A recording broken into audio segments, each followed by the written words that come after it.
Център за обществена подкрепа Бургас. Хвърчат цветни листчета, суетят се социални работници. Деца изработват картички и пишат послания към възрастните хора, потребители на домашен социален патронаж Бургас. Поводът е Световният ден на социалната работа. Той се отбелязва на 18 март, а темата през 2025 година е мостът между поколенията.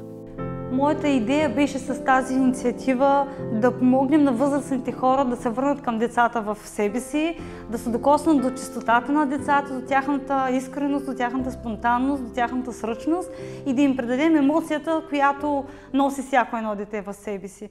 Шарените картички, рисунки и писма, грижливо събрани в кошничката на домашен социален патронаж, пътуват към неговите потребители. Да сте живи и здрави, да се радвате на внуци и деца, чудесно пожелание. Живота ви да ви накара да се усмихвате. Надявам се и аз да съм ви усмихнала. Евелина, мерси, миличка, стоплихте ми сърчицето.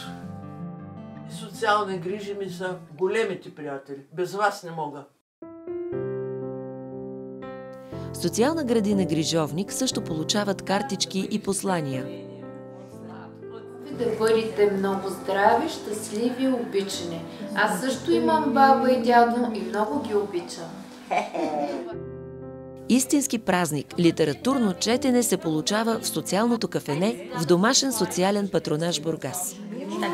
Моите любими цветове. Скъпи дядо, бабо, искам да ти напиша няколко думи, които да стоплят сърцето ти и да ти напомнят колко си ценен. Не губи вяра, светът има нужда от теб. Възможността да изпратя писмо на някой непознат човек ми се стори за интригуваща, но и сложна задача. Понякога си мисля, колко би било хубаво да доживея и аз до старини.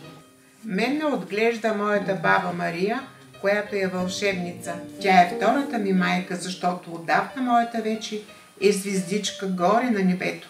Трябва да съм много силни. Аз съм славена на 13 години. Аз също използвам социална услуга.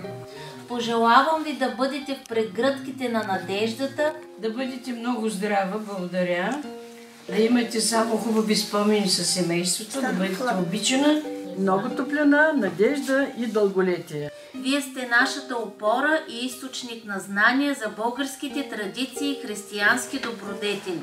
Само добри неща да ви се случват и никога не губете надежда. Готови! Поздравявам!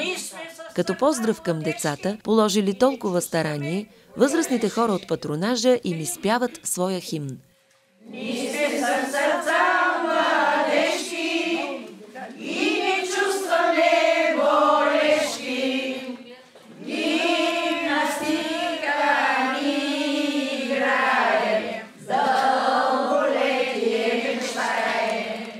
Изключително емоционално събитие се получи. Този мост разтърси всички ни, защото предаде една положителна енергия от децата към възрастните хора. Част от тях споделиха, че ще ги покажат на свои близки деца, роднини в чужбина и може би по този начин ние ще разпространим идеята за това, че връзката между поколенията е изключително важна и ние не трябва да я късаме, така че в бъдеще да има повече такива инициативи. Обичаме социалната работа.